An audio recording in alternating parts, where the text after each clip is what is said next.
So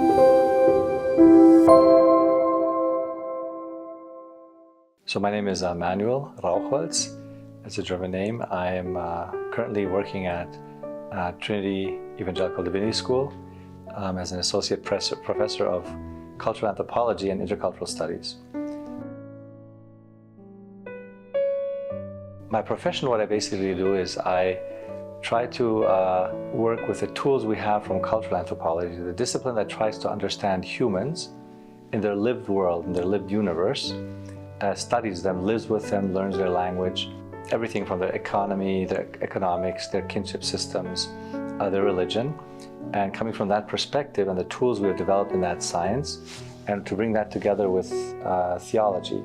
So how can we do that? There are multiple ways we can do that. Let me give an example. We talked about conscience. Many cultures will not have the term conscience for moral reasoning, or in the Bible we read, then it hit his heart, or his heart was disturbed. And the heart can be a place, the Old Testament, of moral reasoning. So the idea of what we might now term conscience exists, but it's embodied in an organ, right? That's where it's situated. And now we're trying to understand, with our new methods of studying, that people do have a conscience in every culture. They are able to distinguish between right and wrong according to a set of norms that are established in their culture.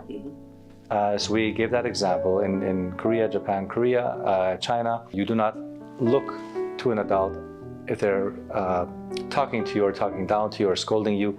You do not maintain eye contact. You have to humbly look down and recognize your mistakes, when in fact in Germany it's expected of a child to face the aggressor who is reprimanding them and to maintain eye contact. And so here people have developed strategies contrary to each other to achieve the same goal of showing respect. The German child shows respect to the mother and father by looking at them while they're talking to them, maintaining eye contact. And for the Korean or Chinese child or Japanese child, it's seen as the utmost irrespectful way to be facing an adult or a parent when they're reprimanding one. So these are some nuances, just the tip of the iceberg of how we try and study culture, cultures of people as a tool to better understand human behavior. He takes apart the New Testament use where there's a term that appears that is used for conscience. So it's not the heart, it's not placed as an organ anymore like in the Hebrew Bible. So the concept is there, it's just getting a word and a concept that's added to that concept. And so as an anthropologist, we might find when we study a culture, some might say, oh, we don't have a word for that. But that doesn't mean the concept is not there. They might just be expressing it differently, that we think they don't have a word, meaning they don't understand anything about conscience. And so many missionaries in the past, people who went from one culture to another, they said, oh, those people in India, they don't have a conscience, right? They can't distinguish between right and wrong. They can't act like a British gentleman. But that was never their goal. They have a whole different set of norms. And so in cultural anthropology, one important factor is we try and understand what people value, because based on what you value, you will order your life, your decisions, and the decisions of your children to achieve what is of value to you, right? So if you want education, like in the Korean society, parents will suffer so hard, sacrifice their life, their energy, their money, to make sure that if I can't be successful, my child will make it to Harvard, my child will make it to Oxford and Cambridge, right? So the value, what people value, kind of determines how a whole society structures its economy, how it structures, makes decisions on how to spend money, where to spend it. And so those are the things we try to study in cultural anthropology, and we take that knowledge into the interpretation of the Bible. And I will say I'm doing this as a Christian anthropologist, so that's why I take a greater interest in biblical texts and culture of the ancient Near East, and where I can blend my theological training with my cultural anthropological training. One thing that missionaries in the past got right in many parts of the world is that they invested in learning the local indigenous language of the people they were trying to serve in their own words. they also preserved ancient texts if they found them, like a missionary just doesn't come to my mind right now, but for the Sanskrit language, the most influential scholar who basically salvaged texts, produced material to help us work with the Sanskrit language, was a missionary. Likewise, missionaries have produced letters or an alphabet in different languages, like from Wycliffe, where they translate the Bible into that particular language, thereby saving and preserving that language that might otherwise be extinct. And so improving education, because people now can actually get texts, first of all, scripture texts and others, songs, that they now put into writing and they can preserve. Well, I can start with maybe with a modern missionary movement. Sure. I think what a person like James Hudson Taylor got right, or also the early missionaries sent by the Hanhut groups in the 1720s onward, is that they wanted to go as local as possible. So there were missionaries from Zinzendorf, from the Brethren movement, that went to the Caribbean, became slaves, so that they could serve the slaves on the sugarcane plantations in the Caribbean. And they had to go to court, and the judge did not want to allow them into the colony, because it was only allowed for slaves to come in, either you're a slave laborer or an owner. And so they became slaves. They were put on in chains, put on the ship, and sent out. So they got that right, this humbleness. I think we don't get right, on the most part, is if we approach missions with this attitude of, we have something to give them.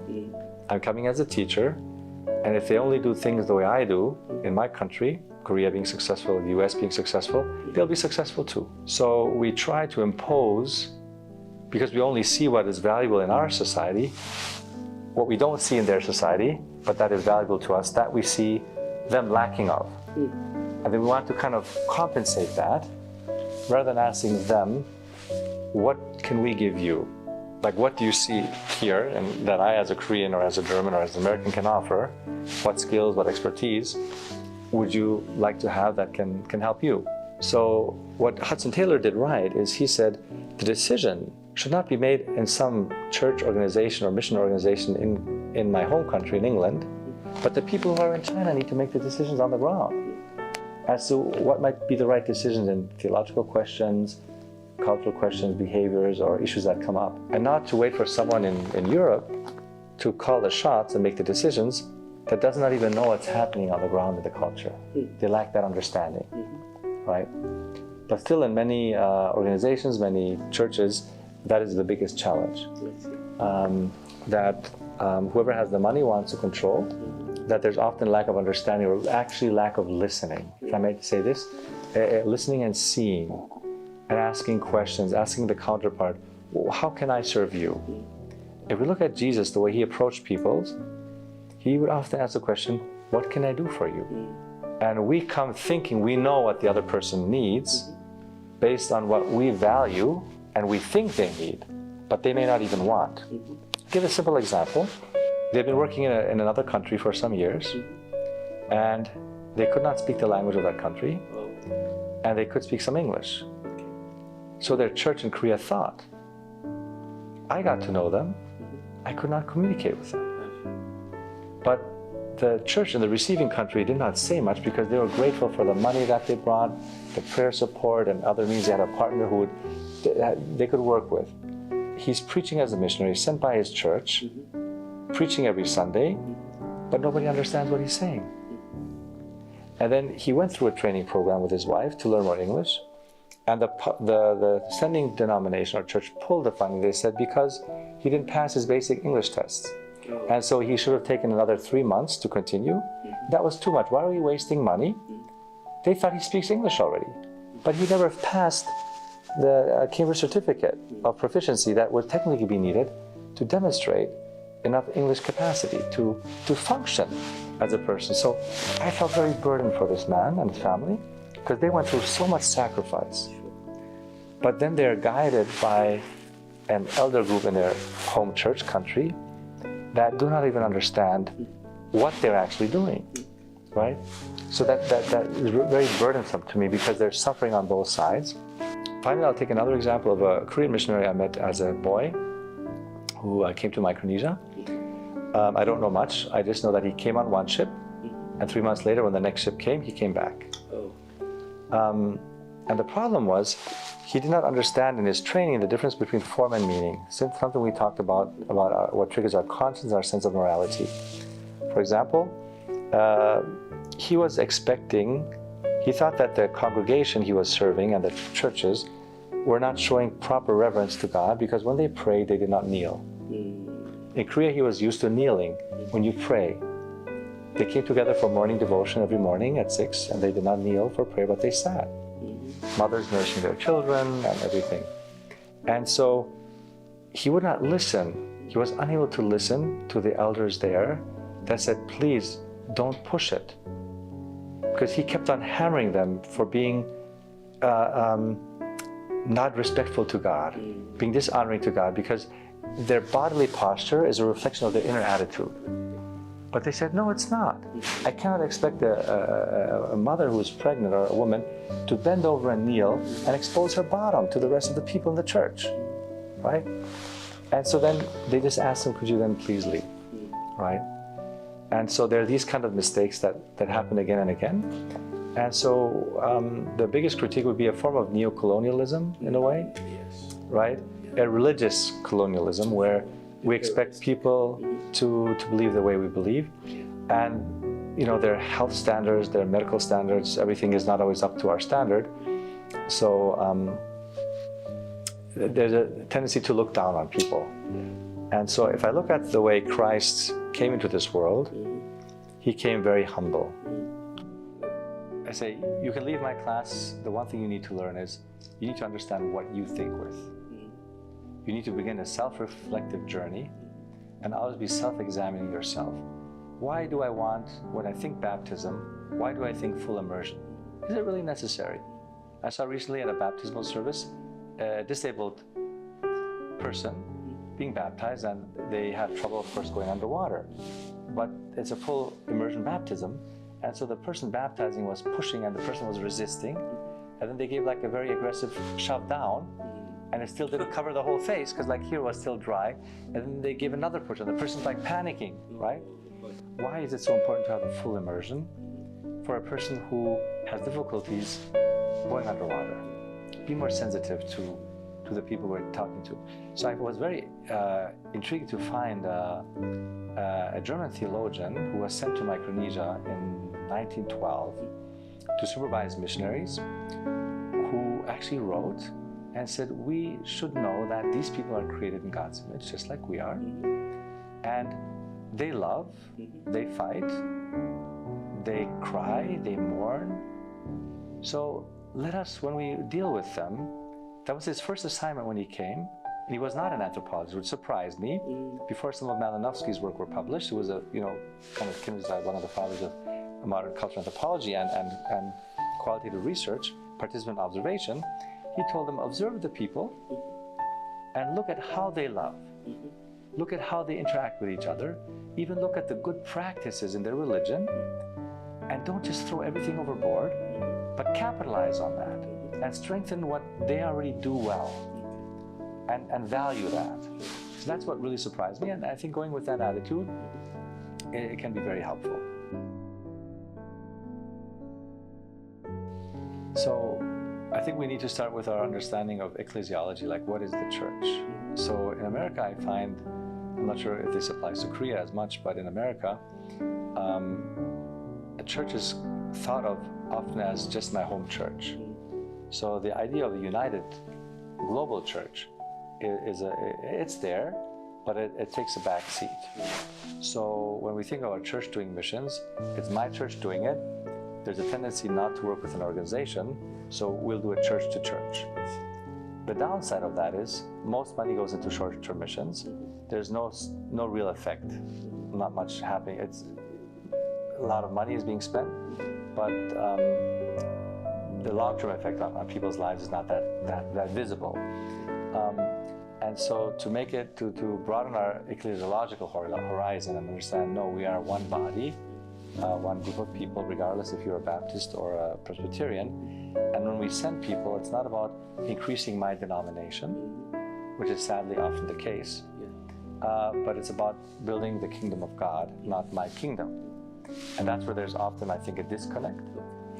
I was in Amsterdam 2000, the Billy Graham Association. They organized a global conference in Amsterdam with over 11,000 people, evangelists and theologians coming together. And I represented our mission organization. I've never seen so many men cry, talking about their American missionaries, working with them. Say one guy comes, he comes from a small rural church. After 3 years, they go back. Another one comes from another church. There's no consistency. No consistency. The one guy hires them because he comes from a big church in Texas, but then he drives the car, they drive the bicycle. They just want statistics and numbers. On weekends, they go, enjoy jet skiing on lakes, and others are very poor missionaries. So you have that discrepancy because it's not a joint, united effort, but everyone's trying to cook their own soup, make their own japchae, and with their own recipe, right, for success. So how does that fit in with the providence of God? I don't know, honestly. Okay, so I think the first tool we can learn is to ask another person why they do what they do. To try and ask them, to try and seek understanding of the other, even if it goes against my own sense of logic. And to be appreciative, I think, of the difference of the other. I think it begins even with our own relationships with our own family, right? That's how it shows. And it is something that I will always remain challenged by, because in my playbook, I'm doing to my child, to my wife, what I think I would want them to do to me, the best thing I could imagine, but it might not be the best for them, what they would feel as being the best for them. So asking the question, again, what can we do for you? What can I do for you? How can I be of your assistance? How can I be a friend to you? How can I be a neighbor to you? I think that's the step number one, asking the question and then also listening, but really listening. And if we, I think, enter these conversations with that attitude, we'll be able to be a blessing to our neighborhood. So I think it's very simple, the way Jesus puts it in the commandment to love our neighbor as we love ourselves.